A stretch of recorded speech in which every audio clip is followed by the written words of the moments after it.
AKTU के exams के लिए अभी भी यूट्यूब के रैंडम वीडियोस देख रहे हो? मुझे भी वही प्रॉब्लम थी। फिर मैंने डाउनलोड किया यूनिक सीरीज ऐप जो एकेटीयू के सिलेबस के हिसाब से बना है। अब हर सब्जेक्ट एकदम इजी लगता है। यहाँ मिलते हैं जो वीडियो लेक्चर्स, नोट्स और प्रीवियस ईयर पेपर्स, सब एकेटीयू सिलेबस के अकॉर्डिंग। बेस्ट पार्ट, पहली परचेज पे 20% ऑफ भी है। बस कोड यूज करो, SAVE20। डाउनलोड करो अभी unique series app, smart students की चॉइस। हेलो दोस्तों, वेलकम टू यूनिक सीरीज। मैं हूं अनुपम। आप दोस्तों, हम नया सब्जेक्ट स्टार्ट करने वाले हैं जिसका नाम है IC engine fuel and lubrication. Okay, अब मैं बात करूं अगर इसके जो प्रीवियस आपके सब्जेक्ट है, क्योंकि ये आपका इलेक्टिव सब्जेक्ट है, डिपार्टमेंटल इलेक्टिव सब्जेक्ट होता है जो हमारा IC engine fuel and lubrication है। जो आपके कोर सब्जेक्ट है, जैसे कि हमारा एचएमटी हो गया, मशीन डिजाइन हो गया और हमारा इंडस्ट्रियल हो गया, ये कोर सब्जेक्ट है। ये ऑलरेडी हम डिस्कस कर चुके हैं। अगर आपने वीडियो नहीं देखा है तो जरूर देख लें। तो पहले बात करते हैं कि यूनिट 1 है, वो हमारा है इंट्रोडक्शन टू आईसी इंजन। इसमें क्या क्या आपके सिलेबस में गिवन है और हम किस तरीके से स्टडी करेंगे। तो आपका पहला है इंट्रोडक्शन टू आईसी इंजन में आपको पढ़ना है आईसी इंजन क्लासिफिकेशन के बारे में, बेसिक टर्मिनोलॉजी के बारे में, two stroke four stroke engine क्या होते हैं, एसआई और सीआई इंजन क्या होता है, किस तरीके से वर्क करता है, वाल्व टाइमिंग डायग्राम क्या होता है, उसके जो वाल्व मैकेनिज्म है, उस रॉड टाइप होता है, ओवरहेड टाइप होते हैं, किस तरीके से वर्क करते हैं। बात करेंगे थर्मोडायनेमिक एनालिसिस में, एयर स्टैंडर्ड साइकिल में हमारा ऑटो साइकिल किस तरीके से वर्क करता है, diesel cycle, dual cycle and comparison करेंगे हम ऑटो, डीजल और डुअल। ओके, बात करेंगे एयर जो फ्यूल एयर साइकिल है, उनके फैक्टर क्या है, इफेक्टिंग क्या है, वो हम बात करेंगे। एक्चुअल साइकिल क्या होता है। फिर बात करेंगे टेस्टिंग एंड परफॉर्मेंस में, परफॉर्मेंस ऑफ पैरामीटर्स के बारे में। बेसिक मेजरमेंट में ब्लो बाई मेजरमेंट क्या होता है, testing of SI and CI engine क्या होता है। यानी यूनिट 1 में ये सारे टॉपिक हम डिस्कस करने वाले हैं। ओके, तो चलो करते हैं पार्ट वाइज हम क्या करेंगे, स्टडी करेंगे। अप्रोक्सीमेट 30 to 40 मिनट्स का पार्ट करेंगे हम, ताकि आपको इजिली पार्ट वाइज सारी चीजें समझ में आए। तो ठीक है, तो पहले पार्ट में हम डिस्कस करने वाले हैं इंजन क्लासिफिकेशन के बारे में एंड बेसिक टर्मिनोलॉजी के बारे में। ओके, तो स्टार्ट करते हैं पहले कि classification of internal combustion engine कि किस तरीके से क्लासिफाई किया गया है, क्योंकि यहां से आपके एग्जाम में क्वेश्चन अक्सर पूछे जाते हैं। तो इंटरनल कंबक्शन इंजन है, हम कहते किसे हैं, ठीक है। अगर हम इंटरनल कंबक्शन इंजन की बात करें तो जैसा कि यहाँ पे डिफिनीशन भी कहते हैं कि जो हमारा कंबक्शन है, अगर सिलेंडर के अंदर हो रहा हो ना, इनसाइड द सिलेंडर हो रहा हो, तो ऐसे इंजन को हम क्या कहते हैं, इंटरनल कंबक्शन इंजन कहते हैं। क्या कहते हैं, इंटरनल कंबक्शन इंजन कहते हैं, ठीक। जैसे अगर हम एग्जांपल की बात करें तो जैसे हमारे टू स्ट्रोक इंजन होते हैं, फोर स्ट्रोक इंजन होता है, हमारा पेट्रोल इंजन होता है। इसके अलावा जो हमारे डीजल इंजन होते हैं, ये सारे क्या है, एक तरीके के हमारे इंटरनल कंबक्शन इंजन होते हैं। ओके, बात करते हैं दोस्तों इसके क्लासिफिकेशन के बारे में। इसका जो क्लासिफिकेशन है वो किस तरीके से किया गया है, ठीक है। तो फर्स्टली जो हमारा क्लासिफिकेशन है वो है according to the number of stroke, ठीक है। जो हमारा सिलेंडर है वो कितना साइकिल में यानी स्ट्रोक में अपना पूरा करता है रिवोल्यूशन एक तरीके से। तो यहाँ के दो टाइप के आते हैं, एक हमारा आता है फोर स्ट्रोक इंजन। क्या आता है हमारा, फोर स्ट्रोक इंजन आता है, और सेकंड हमारा होता है टू स्ट्रोक इंजन। ओके, तो यहाँ पे देखो, जैसा कि ये वाला डायग्राम आप देखो, तो यहाँ पे जो पूरा साइकिल है, एक तरीके से हमारा जो एक रिवोल्यूशन हमारा कंप्लीट हो रहा है पूरा साइकिल, वो यहाँ पे कितने हो रहे हैं, फोर स्ट्रोक लग रहे हैं। जैसा कि इनटेक है एक स्ट्रोक, कंप्रेशन है दूसरा हमारा स्ट्रोक है, पावर है और एग्जॉस्ट है।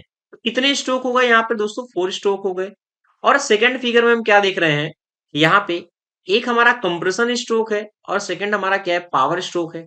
तो यहाँ पे दो स्ट्रोक है। तो ये हमारा क्या है, अकॉर्डिंग टू द स्ट्रोक है, ठीक है। और सेकंड अगर हम बात करें तो क्या है, according to the fuel use, कि हम कौन सा इंजन में फ्यूल यूज कर रहे हैं का, एक उसके अकॉर्डिंग क्या होता है, तीन टाइप के होते हैं। एक हमारा होता है पेट्रोल इंजन, सेकंड हमारा होता है डीजल इंजन, और थर्ड हमारा होता है गैस इंजन। ओके, नेक्स्ट हम बात करते हैं जो वो है अकॉर्डिंग टू वर्किंग साइकिल, कि जो हमारी साइकिल कंप्लीट हो रही है, यानी पूरी जो हमारी जो साइकिल कंप्लीट हो रही है, वह दो टाइप की मेनली है। एक हमारी होती है ऑटो साइकिल, क्या होती है, ऑटो साइकिल होता है। और सेकंड हमारा होता है डीजल साइकिल। तो ये हमारा क्या है, क्लासिफिकेशन है। नेक्स्ट हम जो क्लासिफिकेशन है वो हम बात करते हैं कि जो हमारा प्रोसेस है वो इग्निशन किस तरीके से हो रहा है। ठीक है, अगर हम इग्निशन की बात करें तो यहाँ पे क्या है, according to method of ignition से दो टाइप के होते हैं। एक हमारा होता है स्पार्क इग्निशन और सेकंड हमारा होता है कंप्रेशन इग्निशन। ठीक है, तो यहाँ पे देखो ये जो आपको डायग्राम दिख रहा होगा, तो यहाँ पे देखो जैसे ही ये हमारा स्ट्रोक क्या है, पिस्टन ऊपर जा रहा है, तो यहाँ पे क्या है, यहाँ पे हमें स्ट्रोक एक तरीके की स्पार्किंग हो रही है, यानी हमें पावर जलाने के लिए इसको स्पार्क करना पड़ रहा है, तो इसलिए क्या है, ये स्पार्क इग्निशन है। ठीक है, अगर हम यहाँ पे देखें इस वाले फिगर में, देखो यहाँ पे स्पार्किंग नहीं हो रही, ये क्या हो रहा है, कंप्रेशन के कारण इसका टेम्परेचर क्या इतना ज्यादा हो जा रहा है, उसके कारण यहाँ पे हमें क्या है, कंप्रेशन इग्निशन यानी एक तरीके से हमारा हो रहा है। ठीक है, जल रहा है, तो यहाँ पे क्या है, कंप्रेशन इग्निशन है, दो टाइप का है। ठीक है, नेक्स्ट हमारा जो टाइप है वो है according to number of cylinder के। ठीक है, कि हम कितना सिलेंडर यूज कर रहे हैं किस टाइप के, तो इसमें भी दो टाइप के होते हैं, एक हमारा होता है सिंगल सिलेंडर इंजन और सेकंड हमारा होता है मल्टी सिलेंडर इंजन। तो यहाँ पे देखो इस फिगर में आप देख रहे होंगे कि हमारा जो स्ट्रोक है पूरा, यानी यहाँ पे इंजन जो हमारा वर्क कर रहा है, ये पिस्टन हमारा वर्क कर रहा है, यहाँ पे हमारा जो सिलेंडर है ये सिंगल सिलेंडर है, ये हमारा क्या सिलेंडर है, पूरा सिंगल सिलेंडर है। बट यहाँ पे देखो अगर एग्जाम में डायग्राम पे, तो यहाँ पे देखो एक दो तीन और चार, यहाँ पे क्या है, चार सिलेंडर है, तो इस तरीके से मल्टी सिलेंडर कहते हैं। ओके, वीडियो दोस्तों अच्छा लग रहा हो तो लाइक शेयर कमेंट करें। नेक्स्ट जो हमारा क्लासिफिकेशन है वो है according to speed of engine, किसके, according to speed of engine के। ठीक है, तो अगर हम according to speed of engine की बात करते हैं तो तीन टाइप के होते हैं जनरली। एक हमारा होता है लो speed engine, medium speed engine और होता है हाई स्पीड इंजन। और जो लो स्पीड हमारे इंजन होते हैं इनका जो आरपीएम के अकॉर्डिंग डिसाइड किया गया हुआ है, तो यहाँ पे अगर 350 आरपीएम है, जिसे हम कहते हैं रोटेशन पर मिनट, आपने देखा होगा बाइक में या गाड़ियों में, इस तरीके से एक डायलर लगा होता है, यहाँ पे लिखा भी होता है आरपीएम 1000। इसका मतलब क्या होता है कि एक मिनट में रोटेशन पर एक मिनट में वह इंजन कितना रोटेट कर रहा है, कितनी बार रोटेट कर रहा है। ठीक है, तो ये इसका मेन मीनिंग होता है। तो वही यहाँ पे शो कर रहा है कि जो लो स्पीड इंजन होते हैं वो 350 आरपीएम के होते हैं, और हमारा जो मीडियम स्पीड इंजन होते हैं वो 350 टू 1000 आरपीएम होता है, और जो हमारा हाई स्पीड होते हैं वो होता है 1000 के एबो जो होते हैं आरपीएम, वो हमारे हाई स्पीड इंजन होते हैं। ठीक है, तो नेक्स्ट क्लासिफिकेशन की अगर हम बात करें तो वो होता है according to method of cooling के। ठीक है, तो कूलिंग के अकॉर्डिंग भी दो टाइप होते हैं, एक हमारा होता है वाटर कूलिंग, जिससे हमारा इंजन कूल हो रहा हो, एक होता है हमारा एयर कूलिंग इंजन। ठीक है, और लास्ट हमारा जो क्लासिफिकेशन है इसमें वो है according to the combustion process, कि हमारा जो कंबक्शन का प्रोसेस है वो किस तरीके से हो रहा है। ठीक है, तो इसमें भी तीन टाइप के होते हैं, एक हमारा होता है कांस्टेंट वॉल्यूम कंबक्शन इंजन, जहां पे हमें देखने को मिलेगा कि जो वॉल्यूम है वहां कांस्टेंट रहता है। ठीक है, और कांस्टेंट प्रेशर इंजन, जहां पे प्रेशर हमारा क्या रहेगा, कांस्टेंट हम करेंगे। ठीक है, और लास्ट हमारा होता है डुअल कंबक्शन प्रोसेस, जहां पे हमें प्रेशर और वॉल्यूम दोनों कांस्टेंट देखने को मिलेंगे डायग्राम में। तो इस तरीके से हमारे क्लासिफिकेशन किया गया है। आशा करता हूं दोस्तों ये वीडियो पूरा आपको समझ में आया होगा क्लासिफिकेशन, और ये दोस्तों 10 नंबर में आगे एग्जाम में पूछा जाता है, इसलिए आप इसे कर पाएंगे। तो थैंक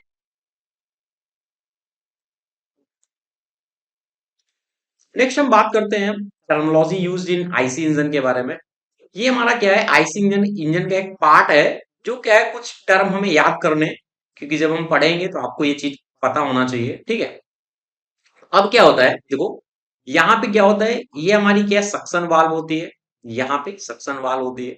अब ये सक्शन वाल्व है तो यहाँ पे एक एग्जॉस्ट वाल्व होगी, ये एग्जॉस्ट वाल्व होती है। ठीक है, एंड क्या होता है, इनपे मैनफोल्ड लगे होते हैं, इंटैक्ट मैनफोल्ड होता है, सक्शन मैनफोल्ड होता है, एग्जॉस्ट मैनफोल्ड होता है, और ये हमारा के जो अपर का पोर्शन है ये, इसे हम कहते हैं cylinder head.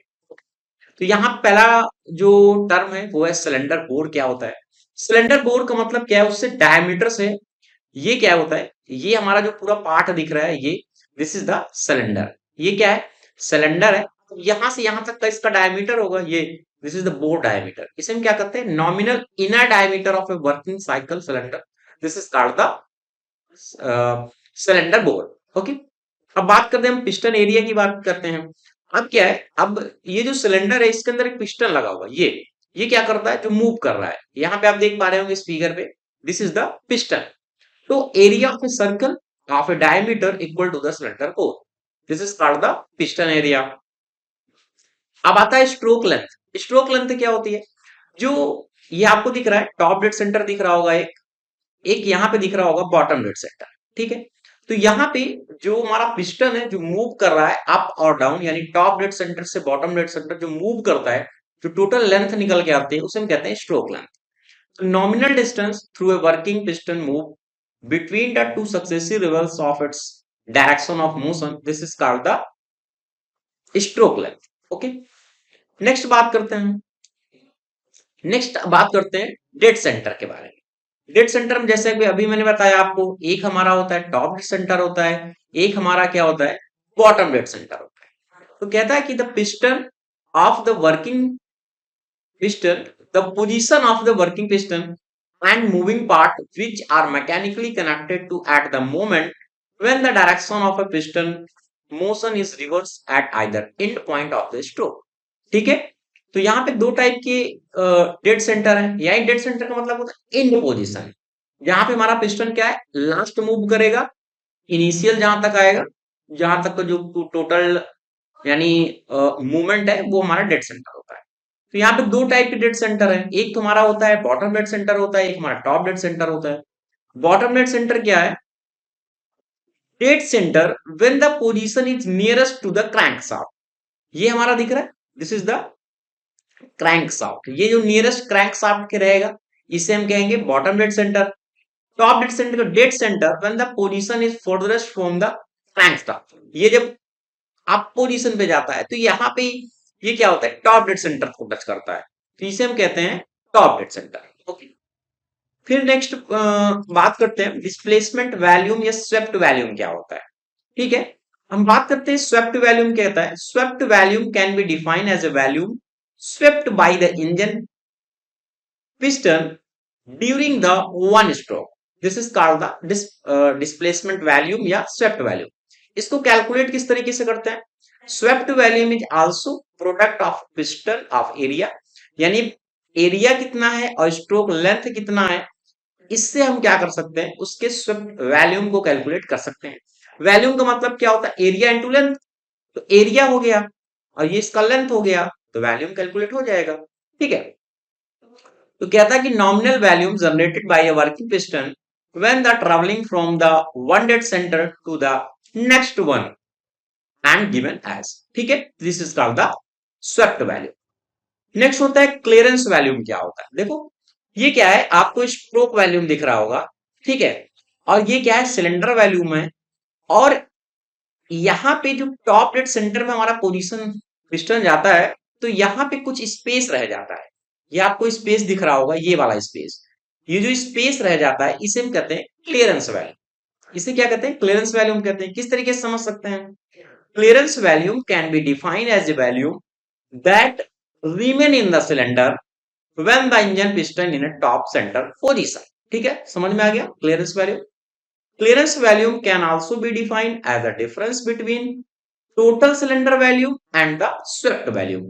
This is the total cylinder volume, this is the swept value, ये जो निकलता है इसका।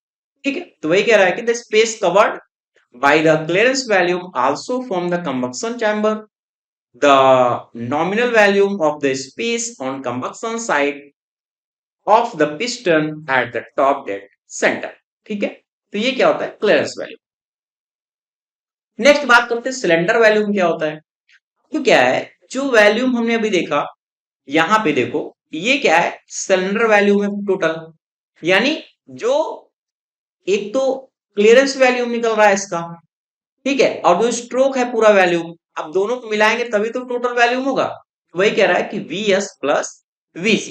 ओके, नेक्स्ट बात करते हैं कि कंप्रेशन रेशियो क्या होता है। कंप्रेशन रेशियो को पहले मतलब समझो। Compression ratio in an internal combustion engine, the degree to which the fuel mixture is compress before the ignition, यानी कंप्रेस फ्यूल जब हम फुल स्ट्रोक पढ़ेंगे इसके पहले भी आपने समझा होगा क्या होता है कि जब इग्नाइट नहीं होता उसके पहले जो कंप्रेशन होता है वो हमारा कंप्रेशन रेशियो में आता है। कैलकुलेट किस तरीके से करता है?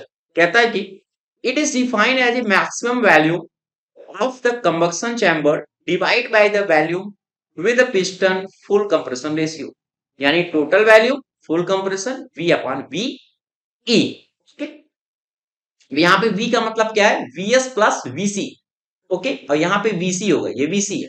ओके, अब अगर हम पिस्टन स्पीड की बात करते हैं, पिस्टन स्पीड को यहाँ पे किस तरीके से कैलकुलेट करते हैं, आरपीएम की टर्म में कैलकुलेट करते हैं कि हमारा जो पिस्टन है कितना स्ट्रोक मूव कर रहा है, कितने टाइमिंग में, तो उसकी बात करता है कि mean piston speed is the average speed of the piston in a reciprocating engine. It is a function of stroke, या फिर हम इसे स्ट्रोक में कैलकुलेट करेंगे, या हम इसकी बात करते हैं आरपीएम में। This is a factor 2 in revolution to a count of 1 stroke, यानी एक स्ट्रोक में कितना रिवोल्यूशन, 2 रिवोल्यूशन की बात कर रहा है। ठीक है, यानी कहने का मतलब इन अकर इन 1/2 of A crank revolution. Okay,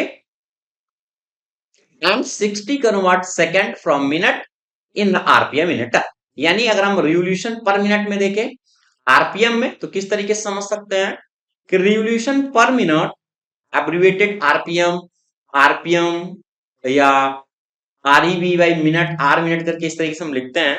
तो कहता है कि is a number of turn in 1 minute, यानी 1 मिनट में कितना टर्न कर रहा है। ठीक है, it is a unit of rotational speed और the frequency of rotation around a fixed axis. इसको कैलकुलेट करने की यूनिट है, आरपीएम से हम क्या करते हैं समझ सकते हैं। तो ये क्या था आपका बेसिक अभी स्टार्ट था, क्योंकि अगर मैं डायरेक्ट स्टार्ट कर दूंगा 4 स्ट्रोक 2 स्ट्रोक इंजन तो आपको समझने में थोड़ी आसानी नहीं होगी। तो ये बेसिक था कि अभी आपने पढ़ा कि जो क्लासिफिकेशन क्या होते हैं, बेसिक टर्म क्या होते हैं। नेक्स्ट वीडियो में हम बात करेंगे कि 4 स्ट्रोक इंजन क्या होते हैं, उनकी वर्किंग साइकिल क्या होती है, फिर बात करेंगे 2 स्ट्रोक के बारे में, उनका डिफरेंस के बारे में। तो नेक्स्ट वीडियो में हम आगे डिस्कस करते हैं। Thank you.